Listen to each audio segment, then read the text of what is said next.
രാമായണ മാസം 14-ാം ദിവസത്തിലേക്ക് എല്ലാവർക്കും സ്വാഗതം. മായാമൃഗത്തിന്റെ രൂപം ധരിച്ചു വന്ന കാമരൂപിയായ മാരീചനെ കൊന്നിട്ട് ശ്രീരാമൻ വേഗം ആശ്രമത്തിലേക്ക് നടന്നു. വേദത്തിന്റെ കാതലായ ശ്രീരാമൻ 4-5 ശരപ്പാട് ദൂരം നടന്നപ്പോഴേക്കും അല്പം അകലെ നിന്ന് ലക്ഷ്മണൻ നടന്നു വരുന്നത് കണ്ടു. തുടർന്നു ചെയ്യേണ്ട കാര്യം ശ്രീരാമൻ ആലോചിച്ചുറച്ചു. ലക്ഷ്മണൻ പരമാർത്ഥമൊന്നും അറിഞ്ഞിരിക്കുകയില്ല. ഇപ്പോൾ ഇവനെയും വഞ്ചിച്ചേ തീരൂ. രാക്ഷസ രാജാവ് കൊണ്ടുപോയത് മായാസീതയെയാണ്. ലക്ഷ്മി ദേവിയെ മറ്റാർക്കും ലഭിക്കുകയില്ലല്ലോ. സീതാദേവി അഗ്നിമണ്ഡലത്തിൽ വസിക്കുകയാണെന്ന സത്യം ലക്ഷ്മണൻ അറിഞ്ഞാൽ കാര്യങ്ങളൊന്നും നടക്കുകയില്ല. അതിനാൽ ഞാനും വെറും സാധാരണക്കാരനെ പോലെ ദുഃഖം നടിക്കണം. എങ്കിലേ സീതയെ അന്വേഷിച്ച് ലങ്കയിലെത്താൻ കഴിയൂ.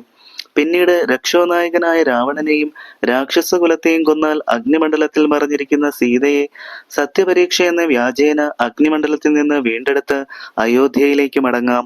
ധർമ്മക്ഷയം വരാതെ രാജ്യം ഭരിച്ചുകൊണ്ട് അല്പകാലം ഭൂമിയിൽ കഴിയാം. ബ്രഹ്മദേവൻ ഇങ്ങനെ പ്രാർത്ഥിച്ചത് നിമിത്തമാണ് സൂര്യവംശത്തിൽ ഞാൻ മനുഷ്യനായി ജനിച്ചത്. മായാമനുഷ്യനായ എന്റെ ചരിത്രവും മായാവൈഭവങ്ങൾ കേൾക്കുകയും പറയുകയും ചെയ്യുന്ന മനുഷ്യന് നിഷ്പ്രയാസം മോക്ഷം ലഭിക്കുമെന്ന കാര്യത്തിൽ സംശയമില്ല. അതിനാൽ ഇവനെ കൂടി വഞ്ചിച്ച ഒരു സാധാരണ മനുഷ്യനെ പോലെ ദുഃഖിക്കാമെന്ന് വിചാരിച്ചുകൊണ്ട് അനുജനോട് ഇപ്രകാരം പറഞ്ഞു. ആശ്രമത്തിൽ സീതയ്ക്ക് സഹായിയായി ആരുണ്ട്? ജാനകിയെ ഒറ്റയ്ക്കാക്കിയിട്ട് നീ എന്തിനിങ്ങോട്ട് പോന്നു? രാക്ഷസന്മാർ അവളെ പിടിച്ചുകൊണ്ടു പോവുകയോ കൊന്നു ഭക്ഷിക്കുകയോ ചെയ്യുകയില്ലേ? ക്രൂരന്മാരായവർക്ക് എന്താണ് ചെയ്യാൻ കഴിയാത്തത്? ജ്യേഷ്ഠന്റെ ഈ വാക്കുകൾ കേട്ട് പരവശനായി മുമ്പിൽ തൊഴുകൈയോടെ നിന്ന് കണ്ണീരൊഴുക്കിക്കൊണ്ട് തൊണ്ടവിറയലോടെ ലക്ഷ്മണൻ സീത പറഞ്ഞ അതിക്രൂരമായ വാക്കുകൾ രാമനോട് പറഞ്ഞു. അല്ലയോ ലക്ഷ്മണ, വേഗം വന്നെന്നെ രക്ഷിക്കൂ. അയ്യോ, എന്നെ രാക്ഷസൻ ഇപ്പോൾ കൊല്ലും. രാക്ഷസന്റെ ഇത്തരത്തിലുള്ള വിലാപം കേട്ട് ഇത് അങ്ങയുടെ ശബ്ദമാണെന്ന് ധരിച്ച് സീതാദേവി അതികഠിനമായ ദുഃഖത്തോടെ കരഞ്ഞുകൊണ്ട് വേഗം പോയി രക്ഷിക്കൂ എന്ന് എന്നോട് പറഞ്ഞു. ഇത്തരത്തിലുള്ള ദീനനാദം എന്റെ സഹോദരൻ ഒരിക്കലും പുറപ്പെടുവിക്കുകയില്ല. അക്കാര്യത്തെപ്പറ്റി സംശയം വേണ്ട. ഞാൻ പറഞ്ഞത് സത്യമാണ്. ഇത് രാക്ഷസന്മാരുടെ മായയാണ്. അല്പനേരം ക്ഷമിക്കൂ എന്ന് ഞാൻ പലതവണ പറഞ്ഞു. ഇത് കേട്ട് ദേവി പിന്നെയും പലതും പറഞ്ഞു. അതെല്ലാം അങ്ങയോട് പറയാൻ വളരെ പ്രയാസമുണ്ട്. അതെല്ലാം കേട്ട് സഹിക്കാൻ കഴിയാത്ത വേദനയോടെ ഞാൻ ചെവി പൊത്തി. സീതാദേവിയെ രക്ഷിച്ചു കൊള്ളണേ എന്ന് ദേവകളോട് പ്രാർത്ഥിച്ചുകൊണ്ട് അങ്ങയുടെ തൃപ്പാദങ്ങൾ വന്ദിക്കാനായി ഇങ്ങോട്ട് പോന്നു. ലക്ഷ്മണ, എങ്കിലും നീ പോന്നത് തെറ്റായി പോയി. ദുർവാക്കുകൾ കേട്ടാൽ സംശയം തോന്നാമോ? സ്ത്രീകളുടെ വാക്ക് സത്യമാണെന്ന് കരുതുന്നവൻ പോഷനാണെന്ന് നിനക്കറിഞ്ഞുകൂടെ? രാക്ഷസ പരിശുകൾ സീതയെ അപഹരിച്ചു കൊണ്ടുപോയോ ഭക്ഷിച്ചു കളഞ്ഞോ എന്നറിയില്ല.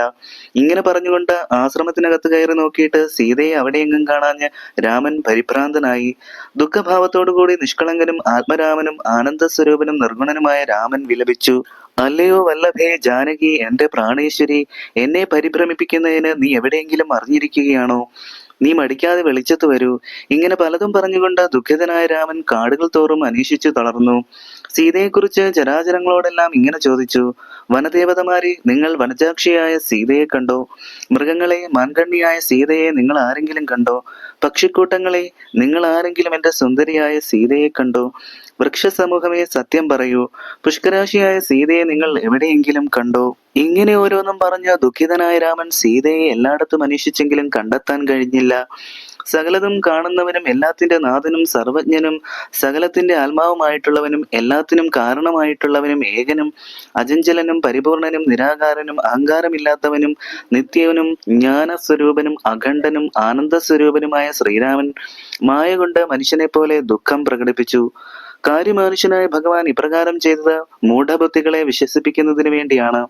പരമാർത്ഥ ജ്ഞാനികൾക്ക് അജ്ഞാനമില്ലാത്തതിനാൽ സുഖദുഃഖ ഭേദങ്ങളൊന്നും അവർക്ക് തോന്നുകയില്ല. ഇങ്ങനെ ശ്രീരാമൻ സീതയെ തേടി നടക്കുമ്പോൾ തകർന്ന തേരും വില്ലും ശരങ്ങളുമെല്ലാം വഴിമധ്യത്തിൽ ഒരിടത്ത് അടുത്ത് കിടക്കുന്നത് കണ്ടു. അപ്പോൾ രാമൻ ലക്ഷ്മണനോട് പറഞ്ഞു. കുമാര, ഒരു തേര് തകർന്നു കിടക്കുന്നത് നോക്കൂ. സീതയെ ഒരു രാക്ഷസൻ അപഹരിച്ചു കൊണ്ടുപോകുമ്പോൾ മറ്റൊരു രാക്ഷസൻ അവനോട് യുദ്ധം ചെയ്തിരിക്കണം. അന്നേരം തകർന്ന തേരിന്റെ ഭാഗങ്ങൾ ആയിരിക്കണം ഇതെല്ലാം. അവർ ദേവിയെ കൊന്നുകളഞ്ഞോ അതോ ഭക്ഷിച്ചോ എന്ന് ആർക്കറിയാം? ഇങ്ങനെ പറഞ്ഞുകൊണ്ട് അവർ അല്പദൂരം നടന്നപ്പോൾ ഭയങ്കരനായ ഒരു ഘോരരൂപം കണ്ട് രാമൻ പറഞ്ഞു. സീതാദേവിയെ ഭക്ഷിച്ച് തൃപ്തനായ ഒരു രാക്ഷസൻ ഇവിടെ കിടക്കുന്നത് നീ കണ്ടില്ലേ? ഞാൻ ഇപ്പോൾ തന്നെ ഇവനെ കൊല്ലുന്നുണ്ട്. വില്ലും ശരങ്ങളും എന്റെ കയ്യിൽ തരൂ. അത് കേട്ട് ഭയപ്പെട്ട പക്ഷിരാജൻ പറഞ്ഞു. ഞാൻ കൊല്ലപ്പെടേണ്ടവനല്ല. അങ്ങയുടെ ഭക്തനായ ഒരു ദാസനാണ് ഞാൻ. മാത്രമല്ല അങ്ങയുടെ പിതാവിന്റെ ഒരു മിത്രവും കൂടിയായ സ്നേഹശീലനായ ജടായു എന്ന പക്ഷിയത്രേ. ദുഷ്ടനായ രാവണൻ അങ്ങയുടെ പത്നിയെയും കട്ടുകൊണ്ട് ആകാശത്തിലൂടെ പോകുന്നത് കണ്ട ഞാൻ പെട്ടെന്ന് ചെന്ന് അവനെ തടുത്തിട്ട് യുദ്ധം ചെയ്ത് അവന്റെ തേരും വില്ലും തകർത്തു. രാവണന്റെ ചന്ദ്രഹാസം കൊണ്ടുള്ള വെട്ടേറ്റ് ഞാൻ വേദനയോടുകൂടി ഭൂമിയിൽ വീണു. അങ്ങേ കണ്ട് വിവരങ്ങളെല്ലാം പറയുന്നത് വരെ ഞാൻ മരിക്കരുതെന്ന് സീതയോട് ഞാൻ വരം വാങ്ങി. ദയാമയനെ, അവിടുന്ന് എന്റെ തൃക്കൺ പാർക്കണം. അങ്ങയുടെ തൃക്കാലുകൾ എന്റെ ഹൃദയത്തിൽ നിത്യവും വിളങ്ങണം. ഇപ്രകാരം ജടായു പറഞ്ഞത് കേട്ട് ശ്രീരാമൻ കാരുണ്യപൂർവ്വം അടുത്തു ചെന്നിരുന്ന് തൃക്കൈകൾ തലോടി ദുഃഖാശ്രുക്കൾ പൊഴിച്ചുകൊണ്ട് ഇങ്ങനെ പറഞ്ഞു: നീ എന്റെ ഭാര്യയുടെ വിവരങ്ങളെല്ലാം പറയൂ. അപ്പോൾ ജടായു പറഞ്ഞു: രാക്ഷസ നായകനായ രാവണൻ സീതാദേവിയെ തെക്കോട്ടാണ് കൊണ്ടുപോയത്. മരണവേദന നിമിത്തം എല്ലാം പറയാൻ എനിക്ക് ശക്തിയില്ല. എനിക്ക് നല്ലത് വരുവാൻ അനുഗ്രഹിക്കണം. അങ്ങേ കണ്ടുകൊണ്ടിരിക്കെ തന്നെ സംസാര ബന്ധനത്തിൽ നിന്നുള്ള മോചനം കിട്ടത്തക്കവണ്ണം എനിക്ക് മരിക്കാനിടയായത് അങ്ങയുടെ കാരുണ്യത്തിന് പാത്രമായതുകൊണ്ടാണ്. ദയാനിധിയും പുണ്യപുരുഷനും ആയ പുരുഷോത്തമ, അങ്ങ് സാക്ഷാൽ മഹാവിഷ്ണു തന്നെ. അങ്ങയുടെ ദാസനായ ബന്ധുവായി കരുതി അടിയനെ ഉച്ചമലിരിപ്പ് പോലുള്ള തൃക്കൈകൾ കൊണ്ട് തലോടി അനുഗ്രഹിക്കണം. ലക്ഷ്മീകാന്തനായ ശ്രീരാമചന്ദ്രൻ ഇത് കേട്ടിട്ട് പൂർണ്ണാനന്ദം ലഭിക്കത്തക്കവണ്ണം ജടായുവിനെ തലോടി. ജീവൻ വെടിഞ്ഞ ജടായു നിലത്ത് വീണു. അപ്പോൾ ഭക്തവാത്സല്യപരവശനായ ശ്രീരാമൻ കണ്ണുനീരോടെ തന്റെ പിതാവിന്റെ മിത്രമായ പക്ഷിശ്രേഷ്ഠന്റെ ശിരസ്സെടുത്ത് മടിയിൽ വെച്ചിട്ട് അനന്തര കാര്യങ്ങൾ നടത്താൻ ലക്ഷ്മണനോട് പറഞ്ഞു. വിറക് കൊണ്ടുവന്ന് ശരീരം ദഹിപ്പിക്കുന്നതിനുള്ള ചിത കൂട്ടു. ലക്ഷ്മണൻ ചിത കൂട്ടി. അനന്തരം കുളിച്ചു വന്ന് ശ്രീരാമൻ ജടായുവിന്റെ ഉദകക്രിയകൾ നടത്തി. കാട്ടിലെ ഒരു മാനിനെ കൊന്ന് അതിന്റെ മാംസകംഷണം പുല്ലിന്റെ പുറത്ത് വെച്ച് ജടായുവിന് സദ്ഗതി വരുത്തുവാൻ പൃഥുക്കൾക്ക് വേണ്ടി ജലതർപ്പണം നടത്തി. ഇതെല്ലാം പക്ഷികൾ ഭക്ഷിച്ച് സുഖിക്കട്ടെ. ജടായു ഇതെല്ലാം കൊണ്ട് തൃപ്തനാകട്ടെ. അനന്തരം കാരുണ്യമൂർത്തിയും പങ്കജാക്ഷനും മധുവൈരിയുമായ ഭഗവാൻ ശ്രീരാമചന്ദ്രൻ നീ എന്നോട് സാരൂപ്യം പ്രാപിക്കട്ടെ എന്ന് അനുഗ്രഹിച്ചു. അപ്പോൾ സൂര്യന് തുല്യം ഉജ്ജ്വല തേജസ്സുള്ള ദിവ്യരൂപം ലഭിച്ച ജടായു വിമാനത്തിൽ കയറി ശംഖ്, ചക്രം, ഗദാപത്മം, കിരീടം, പീതാംബരം എന്നിവയണിഞ്ഞ വിഷ്ണു പാർഷദന്മാരാൽ പൂജിതനായി. മുനിമാരാൽ സ്തുതിക്കപ്പെട്ട് സകല ദിക്കുകളിലും വ്യാപിച്ച തേജസ്സോടെ കാണപ്പെട്ടു. അനന്തരം കുനിഞ്ഞു വണങ്ങി കൂപ്പി തൊഴുതുകൊണ്ട് ഭക്തിയോടുകൂടി ശ്രീരാമനെ സ്തുതിച്ചു. 100 കോടി കാമദേവന്മാർക്ക് തുല്യം സുന്ദരമായ ശരീരത്തോടു കൂടിയവനും ജനന മരണാദികൾ ഇല്ലാത്തവനും ജ്ഞാനമൂർത്തിയും ജഗന്മയനും നിർമ്മലനും ധർമ്മകർമ്മങ്ങൾക്ക് ആധാരമായിട്ടുള്ളവനും ആധാരമില്ലാത്തവനും ഒന്നിനോട് മമതയില്ലാത്തവനുമായ രാമനെ ഞാൻ നമസ്കരിക്കുന്നു. ഈ സ്തുതി കേട്ട് പ്രസന്നനായ രാമൻ ജടായുവിനോട് പറഞ്ഞു: നിനക്ക് മംഗളം ഭവിക്കട്ടെ. നീ വിഷ്ണുവായി എന്റെ ശ്രേഷ്ഠമായ പദം പ്രാപിക്കൂ. ഈ സ്തോത്രം എഴുതുകയും പഠിക്കുകയും കേൾക്കുകയും ചെയ്യുന്ന ഭക്തനും നിന്നെപ്പോലെ എന്നിൽ തൽപരനായാൽ എന്നോട് സാരൂപ്യമുണ്ടാകും. ഈ രാമവാക്യം കേട്ട പക്ഷിശ്രേഷ്ഠൻ അപ്രകാരം വിഷ്ണു സാരൂപ്യം പ്രാപിച്ച് നിർമ്മലമായ രാമപാദം ജപിക്കുന്ന ജനങ്ങളെപ്പോലെ ബ്രഹ്മപൂജിതമായ പദത്തെ പ്രാപിച്ചു. പിന്നീട് ശ്രീരാമൻ ലക്ഷ്മണനോടുകൂടി സീതയെ അന്വേഷിച്ച് ദുഃഖത്തോടെ മറ്റൊരു വനത്തിലേക്ക് കടന്നു. പല ദിക്കിലും സീതയെ അന്വേഷിച്ചിട്ടും കണ്ടെത്താൻ കഴിഞ്ഞില്ല. ധൈര്യം നഷ്ടപ്പെട്ട് കാട്ടുവഴികളിലൂടെ സഞ്ചരിക്കുമ്പോൾ രാക്ഷസ രൂപത്തിലുള്ള ഒരു ഭയങ്കര ജീവിയെ കണ്ടു. പെട്ടെന്ന് രാമൻ ലക്ഷ്മണനോട് പറഞ്ഞു: മാറിടത്തിൽ വായും യോജന നീളമുള്ള കൈകളും ഉള്ളും കണ്ണുകളില്ലാത്ത ഈ സത്വം എന്താണ്? ലക്ഷ്മണ, നീ കണ്ടോ? കാണും തോറും ഭയമാകുന്നു. നമ്മെ ഇവൻ ഇപ്പോൾ തന്നെ ഭക്ഷിക്കും. ഇത് പക്ഷിയും മൃഗവുമല്ല, വളരെ വിചിത്രം തന്നെ. മാറിടത്തിലാണ് വായ, കാലും തലയുമില്ല. ഈ രാക്ഷസൻ നമ്മെ പിടിച്ചു തിന്നുന്നതിന് മുമ്പ് രക്ഷാമാർഗവും കാണുന്നില്ല. നാം ഇവന്റെ കൈകൾക്കുള്ളിൽ ആയിക്കഴിഞ്ഞു. സകലതും ബ്രഹ്മകൽപ്പിതം പോലെ വരും. ഇപ്രകാരം രാമൻ പറഞ്ഞത് കേട്ട് പരിഭ്രമിക്കാതെ ലക്ഷ്മണൻ പറഞ്ഞു: ഇതോർത്ത് ദുഃഖിക്കേണ്ട. ഇനി ആലോചിക്കാനൊന്നുമില്ല. നാം രണ്ടുപേരും കൂടി ഇവന്റെ ഓരോ കൈ വെട്ടി വീഴ്ത്തണം. പെട്ടെന്ന് രാമൻ ആ സത്വത്തിന്റെ വലതു കൈയും ലക്ഷ്മണൻ ഇടതു കൈയും അരിഞ്ഞു വീഴ്ത്തി. രാക്ഷസൻ ഭയത്തോടും അത്ഭുതത്തോടും രാമലക്ഷ്മണന്മാരോട് ഇങ്ങനെ ചോദിച്ചു: എന്റെ കൈകൾ മുറിക്കാൻ ശക്തരായ ആരെയും ഇന്നുവരെ ഈ ലോകത്തിൽ ഞാൻ കണ്ടിട്ടില്ല. അത്ഭുത രൂപികളായ നിങ്ങൾ രണ്ടുപേരും ആരാണ്? നിങ്ങൾ ഏതോ സൽപുരുഷന്മാരാണെന്ന് ഞാൻ വിചാരിക്കുന്നു. ഈ ഘോരവനത്തിൽ വരാൻ എന്താണ് കാരണം? കബന്ധന്റെ ഈ വാക്കുകൾ കേട്ട് ചിരിച്ചുകൊണ്ട് ശ്രീരാമൻ പറഞ്ഞു: കേൾക്കൂ, അയോധ്യാപതിയായ ദശരഥന്റെ മൂത്ത മകനാണ് ഞാൻ. രാമൻ എന്നാണ് എന്റെ പേര്. ഞങ്ങൾ നായാട്ടിന് പോയിരുന്നപ്പോൾ മായാവിയായ ഒരു രാക്ഷസൻ സീത എന്നു പേരുള്ള എന്റെ ഭാര്യയെ കട്ടുകൊണ്ടുപോയി. കാടുകളിൽ അവളെ അന്വേഷിച്ചു നടക്കുമ്പോൾ ഭീകരരൂപിയായ നിന്നെ കാണാനിടയായി. നിന്റെ കൈകൾ ഞങ്ങളെ ചുറ്റിപ്പിടിച്ചപ്പോൾ പ്രാണരക്ഷാർത്ഥം ഞങ്ങൾ നിന്റെ കരങ്ങൾ വെട്ടിവീഴ്ത്തി. വികൃത രൂപം ധരിച്ച ഭവാൻ ആരാണ്? സത്യം പറയൂ എന്ന് ശ്രീരാമൻ ചോദിച്ചപ്പോൾ കബന്ധൻ സസന്തോഷം പറഞ്ഞു: അങ്ങ് ശ്രീരാമൻ തന്നെയാണെങ്കിൽ അങ്ങയെ മുന്നിൽ കാണാൻ കഴിഞ്ഞതുകൊണ്ട് ഞാൻ ധന്യനായി. ഞാൻ ദിവ്യനായ ഒരു ഗന്ധർവനായിരുന്നു. സൗന്ദര്യം, യൗവനം എന്നിവ കൊണ്ട് അഹങ്കാരത്തോടെ സഞ്ചരിക്കുന്ന കാലത്ത് സുന്ദരികളുടെ മനസ്സിനെ ആകർഷിച്ച് അവരുമായി ക്രീഡിച്ചു നടക്കുമ്പോൾ ഞാൻ അഷ്ടാവക്രമുനിയെ പരിഹസിച്ചു. കോപിഷ്ഠനായ മുനി എന്നെ ദുഷ്ടനായ നീ രാക്ഷസനായി പോകട്ടെ എന്ന് ശപിച്ചു. പിന്നീട് സന്തുഷ്ടനായി ശാപമോക്ഷം നൽകി. ത്രേതായുഗത്തിൽ മഹാവിഷ്ണു ദശരഥന്റെ മകനായി ജനിച്ച് നിന്റെ കൈകൾ അറുക്കുമ്പോൾ നിനക്ക് ശാപമോക്ഷം ലഭിക്കും. മുനിശാപത്താൽ രാക്ഷസനായി തീർന്ന ഞാൻ സങ്കടത്തോടെ നടക്കുമ്പോൾ ഒരു ദിവസം ദേവേന്ദ്രന്റെ നേരെ കോപത്തോടെ പാഞ്ഞു ചെന്നു. ഇന്ദ്രൻ വജ്രായുധം കൊണ്ട് എന്റെ തലയറുത്തു കളഞ്ഞു. വജ്രായുധമേറ്റിട്ടും മുമ്പ് ബ്രഹ്മാവ് തന്ന വരബലത്താൽ എനിക്ക് മരണം സംഭവിച്ചില്ല. വധാർഹനല്ലാത്തതിനാൽ ഇന്ദ്രൻ എന്റെ ഉപജീവനത്തിനു വേണ്ടി വജ്രായുധം കൊണ്ട് അറ്റ തല എന്റെ ഉദരത്തിലാക്കി. മുഖവും പാദങ്ങളും വയറ്റിലായതോടെ എന്റെ ഇരു കൈകളും യോജന നീളത്തിലായി. ഇന്ദ്രന്റെ ആജ്ഞപ്രകാരം ഇവിടെ കഴിയുമ്പോൾ കൈക്കുള്ളിൽ അകപ്പെടുന്ന ജീവികളെ ഭക്ഷിച്ച് നിത്യവൃത്തി കഴിയുന്നു. ജീവികൾ എന്റെ കൈക്കുള്ളിലായാൽ അവയെ ഭക്ഷിച്ച് ഇത്രയും നാൾ ഞാൻ ജീവിച്ചു പോന്നു. ഉത്തമരിൽ ഉത്തമനും കാരുണ്യനിധിയുമായ രഘുനായക, തീ കത്തിച്ച് എന്റെ ദേഹം ദഹിപ്പിച്ചാൽ അങ്ങയുടെ ഭാര്യയെ കണ്ടെത്താനുള്ള മാർഗം പറഞ്ഞു തരാം. അനന്തരം ലക്ഷ്മണൻ കുഴിവെട്ടി അതിൽ വിറക് നിറച്ച് കബന്ധന്റെ ശരീരം ദഹിപ്പിച്ചപ്പോൾ അവന്റെ ശരീരത്തിൽ നിന്നും സർവാഭരണ വിഭൂഷിതനും കാമദേവ തുല്യനും ദിവ്യ ശരീരത്തോട് കൂടിയവനുമായ ഒരു ഗന്ധർവൻ ഉയർന്നു വന്നു. ശ്രീരാമനെ ഭക്തിയോടെ പ്രദക്ഷിണം ചെയ്ത് 3 പ്രാവശ്യം സാഷ്ടാംഗം നമസ്കരിച്ച് കൈകൂപ്പി തൊഴുതു. പിന്നീട് മാന്യനും ആനന്ദപരവശനും രോമാഞ്ചമണിഞ്ഞവനുമായ അവൻ ഗദ്ഗതത്തോടെ മനോഹരമായ വാക്കുകൾ കൊണ്ട് ശ്രീരാമനെ സ്തുതിച്ചു. അതാണ് കബന്ധസ്തുതി. പരമാത്മസ്വരൂപനായ രാമഭദ്രന് നമസ്കാരം.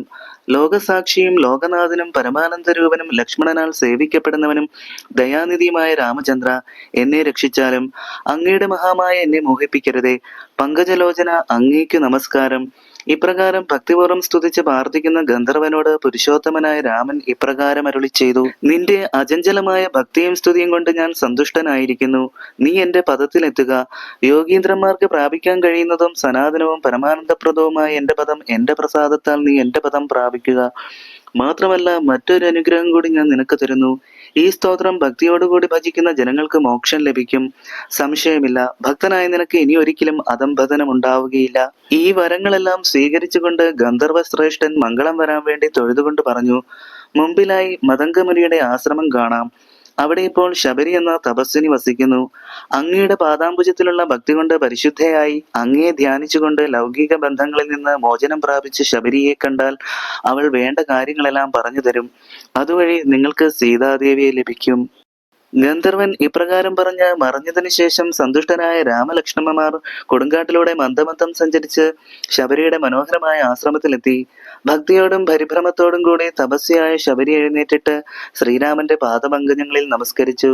സന്തോഷാധിക്യത്താൽ കണ്ണീരൊഴുക്കിക്കൊണ്ട് ആനന്ദപൂർവ്വം അർഘ്യം, പാദ്യം, ആസനം മുതലായവ സമർപ്പിച്ച് പൂജിച്ച് ശ്രീരാമന്റെ പാദതീർത്ഥം തന്റെ ശിരസിൽ ഒഴുക്കി.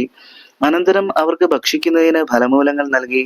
രാജീവ നേത്രന്മാരായ രാമലക്ഷ്മണന്മാർ സന്തോഷപൂർവ്വം അത് സ്വീകരിച്ചു. ഭക്തിപൂർവ്വം തൊഴുതുകൊണ്ട് ശബരി ഇങ്ങനെ പറഞ്ഞു: എന്റെ പുണ്യാധിക്യത്താൽ ഞാൻ ഇന്ന് ധന്യയായി. എന്റെ ഗുരുഭൂതന്മാരായ മുനിജനങ്ങൾ അനേക വർഷം ഈ ആശ്രമത്തിൽ കഴിഞ്ഞു. ഞാൻ അവരെ ശുശ്രൂഷിച്ചുകൊണ്ട് ഇവിടെ താമസിച്ചു. പിന്നീട് അവരെല്ലാം ബ്രഹ്മപദം പ്രാപിച്ചു. അവർ എന്നോട് പറഞ്ഞു: നീ ദുഃഖം കൂടാതെ ഇവിടെ തന്നെ താമസിക്കൂ. അനന്തശായിയും പരംപുരുഷനും പരമാത്മാവുമായ മഹാവിഷ്ണു രാക്ഷസവധത്തിനു വേണ്ടി അവതരിച്ചിട്ടുണ്ട്. നന്മയും ധർമ്മത്തെയും രക്ഷിക്കുന്നതിനു വേണ്ടി നിർമ്മലനായ ഭഗവാൻ ഇപ്പോൾ ചിത്രകൂടത്തിൽ വന്നിരിക്കുന്നു. ശ്രീരാമൻ ഇവിടെ വരും. അദ്ദേഹത്തെ കണ്ടിട്ട് നീ ദേഹത്യാഗം ചെയ്യുക. നിനക്ക് നിശ്ചയമായി മോക്ഷം ലഭിക്കും. ഗുരുക്കന്മാരുടെ വാക്കുകൾ ഇപ്പോൾ സത്യമായി. അങ്ങയുടെ വരവ് പ്രതീക്ഷിച്ചുകൊണ്ട് അങ്ങയും ധ്യാനിച്ചു ഞാൻ ഇവിടെ വസിച്ചു. അങ്ങയുടെ ശ്രീപാദം കാണാൻ എന്റെ ഗുരുഭൂതരായ താമസന്മാർക്ക് പോലും ഭാഗ്യമുണ്ടായില്ല. ഹീനജാതിയിൽപ്പെട്ട ജ്ഞാനമില്ലാത്ത മൂഢയായ ഞാൻ ഈ ഭാഗ്യത്തിനൊന്നും അർഹതയില്ലാത്തവളത്രേ. വാക്കുകൾക്കും മനസ്സിനും വിഷയമല്ലാത്ത അങ്ങയുടെ രൂപം കാണാൻ അവസരം ലഭിച്ചത് മഹാഭാഗ്യമായി ഞാൻ കരുതുന്നു. അങ്ങയുടെ തൃപ്പാദം വണങ്ങി സ്തുതിക്കാൻ എനിക്ക് അറിവ് പോരാ. ശ്രീരാമൻ ശബരിയോട് ഇങ്ങനെ പറഞ്ഞു: ഞാൻ പറയുന്നത് വിഷമം കൂടാതെ കേൾക്കൂ. പുരുഷൻ, സ്ത്രീ, ജാതി, നാമം, ആശ്രമം തുടങ്ങിയവയൊന്നും 3 ലോകങ്ങളിലും എന്നെ ഭജിക്കുന്നതിന് കാരണമാകുന്നില്ല. തീർത്ഥസ്നാനം, തപസ്, വേദാധ്യയനം, ക്ഷേത്രോപവാസം, യാഗം തുടങ്ങിയ കർമ്മങ്ങൾ കൊണ്ടൊന്നും ഒരുത്തനും എന്നെ കണ്ടെത്താൻ കഴിയുകയില്ല. എന്റെ നേർക്കുള്ള ഭക്തി കൊണ്ട് മാത്രമേ അതിന് കഴിയൂ. ഭക്തി സാധനം എന്തൊക്കെയാണെന്ന് ഞാൻ ചുരുക്കി പറഞ്ഞു തരാം. ഉത്തമേ, മോക്ഷം ലഭിക്കുന്നതിനായി അത് നീ കേട്ടുകൊള്ളുക. ഭക്തി സാധനങ്ങളിൽ സത്സംഗത്തിനാണ് മുഖ്യസ്ഥാനം. എന്റെ കഥ പറയലാണ് രണ്ടാമത്തേത്. മൂന്നാമത്തേത് എന്റെ ഗുണകീർത്തനമാണ്. നാലാമത്തേത് എന്റെ വാക്കുകൾ വ്യാഖ്യാനിക്കലാണ്. എന്റെ കലകളോട് ജനിച്ച ആചാര്യന്മാരെ ഉപാസിക്കലാണ് ഭക്തി സാധനങ്ങളിൽ 5-ാമത്തേത്. പുണ്യശീലത്തോടെ യമനിയമാദികൾ അനുഷ്ഠിച്ച് എന്നെ പൂജിക്കലാണ് ആറാമത്തെ മാർഗം. ഏഴാമത്തേത് എന്റെ നാമമന്ത്രം ഉപാസിക്കലാണ്, രാമനാമം.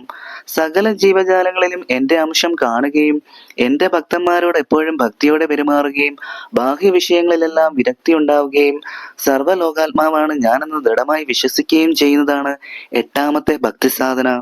എന്റെ തത്വം ചിന്തിച്ചുറക്കലാണ് ഒമ്പതാമത്തേത്. ചിത്തശുദ്ധിക്ക് ഏറ്റവും നല്ല ഉപായമാണിത്. ഇങ്ങനെ 9 വിധമായ ഭക്തിസാധനങ്ങളും ഉത്തമയായി നിനക്ക് ഞാൻ ഉപദേശിച്ചു തന്നു. ആലോചിച്ചു നോക്കിയാൽ നിത്യമായി ഭക്തിയുള്ളത് ആർക്കാണ്? പക്ഷിമൃഗാദികൾ, മൂഢരായ സ്ത്രീകൾ, പുരുഷന്മാർ ആരായാലും പ്രേമലക്ഷണങ്ങളായ ഭക്തി ഉണ്ടായാൽ എന്റെ തത്വാനുഭൂതി ഉണ്ടായിക്കൊള്ളും.